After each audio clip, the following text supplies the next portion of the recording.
સુરતના વરાછા વિસ્તારમાં હીરા વ્યાપારી હની ટ્રેપનો શિકાર બન્યો। ટોળકીએ વ્યાપારીની 1 લાખની કિંમતની 2 વીંટી રોકડ મળીને 1.45 લાખ પડાવતા ભેરવાયા। પોલીસે એક મહિલા સહિત 3 આરોપીને ઝડપી પાડી જેલના સળિયા પાછળ તેમને ધકેલી દીધા હતા। સુરતના વરાછા વિસ્તારમાં હીરા વ્યાપારી હની ટ્રેપનો શિકાર બન્યો હતો। ફરી એકવાર હની ટ્રેપના ગેંગના શિકારની ઘટના સામે આવી છે। આ ઘટનામાં વરાછાના હીરા વ્યાપારી હની ટ્રેપનો શિકાર બન્યો હતો। ભોગ બનેલ વ્યાપારી પાસેથી હની ટ્રેપની માંડવલી માટેની સોનાની 2 વીંટી અને રોકડ 1.45 લાખ પડાવી લેવામાં આવ્યા હતા। પોતાની સાથે છેતરપિંડી થયાનું ખબર પડતા જ હીરાના વ્યાપારીએ વરાછા પોલીસ સ્ટેશનમાં ફરિયાદ નોંધાવી હતી। મળેલી બાતમીના આધારે હની ટ્રેપ ગેંગની મહિલા સહિત 3ને પકડી પાડવામાં આવ્યા હતા।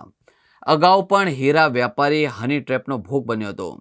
હીરા વ્યાપારીએ ઘરમાં જ જૈન મંદિર બનાવવાનું કહી ઘરમાં બોલાવ્યો હતો અને બાદમાં મહિલા કપડાં ઉતારવા લાગી હતી અને થોડા સમયમાં બહારથી 3 શખ્સ આવ્યા હતા અને કહેવા લાગ્યા કે પૈસા નહીં આપો તો બદનામ કરી દઈશું।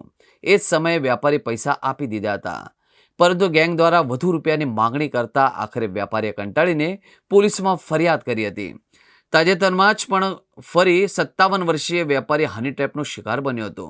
હાલ પોલીસે એક મહિલા સહિત 3 આરોપીને ઝડપી પાડી જેલના સળિયા પાછળ ધકેલી દીધા હતા।